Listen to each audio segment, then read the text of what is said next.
এজন ইউটিউবাৰৰ বিৰুদ্ধে ধুবুৰী সদৰ থানাত এজাহাৰ শিৱসাগৰৰ ভাস্কৰ দত্তৰ বিৰুদ্ধে এজাহাৰ একাংশ ৰাইজৰ ধুবুৰীৰ বিষয়ে ভুল তথ্য দিয়াৰ অভিযোগত এজাহাৰ সামাজিক মাধ্যমত ভুল উপস্থাপনৰ অভিযোগ ভাস্কৰৰ বিৰুদ্ধে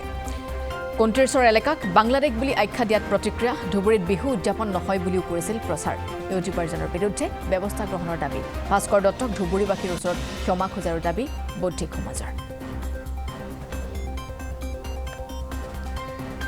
যোৱা পৰহি ৰাতি সামাজিক মাধ্যমৰ জৰিয়তে আমি দেখা পালোঁ যে এজন কণ্টেণ্ট ক্ৰিয়েটৰ তেখেত আমাৰ ধুবুৰীত আহি কেনে এটা ভিডিঅ' বনাইছে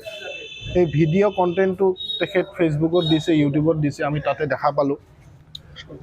তেখেতৰ নামটো হ'ল ভাস্কৰ দত্ত আজি তেখেত আহিছে ধুবুৰীত খুবেই ভাল কথা মষ্ট ৱেলকাম সকলোকে ৱেলকাম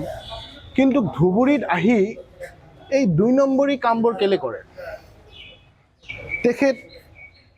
আমাক এই ধুবুৰীৰ মাটিত থাকি কেনে ধুবুৰীৰ মাটিত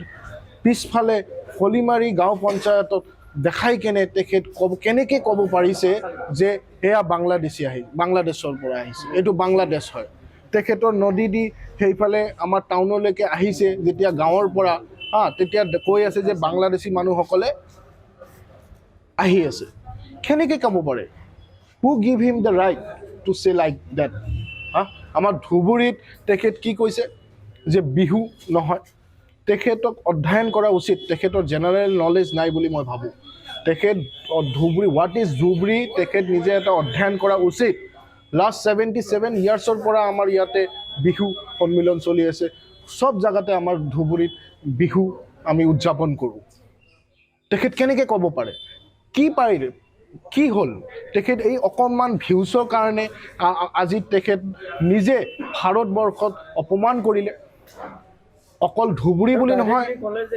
সেইফালে বাংলাদেশ আৰু সেইফালে ইণ্ডিয়া আমাৰ ধুবুৰী এয়া ধুবুৰী বুলি ক'লে কেনেকৈ সেইটো কুৱেশ্যন মাৰ্কটো আমাৰ তেতিয়াহ'লে আমাৰ হেৰিৰ ওপৰতো আমাৰ এডমিনিষ্ট্ৰেটিভৰ ওপৰতো আহে আমাৰ হোম মিনিষ্টাৰৰ ওপৰতো আহে তাৰমানে তেখেত কি দেখাব খুজিছে যে বাংলাদেশৰ পৰা ধুবুৰীত মানুহ নাৱেদি আহে আমাৰ সিকিউৰিটিৰ ওপৰত কোৱেশ্চন আহিছে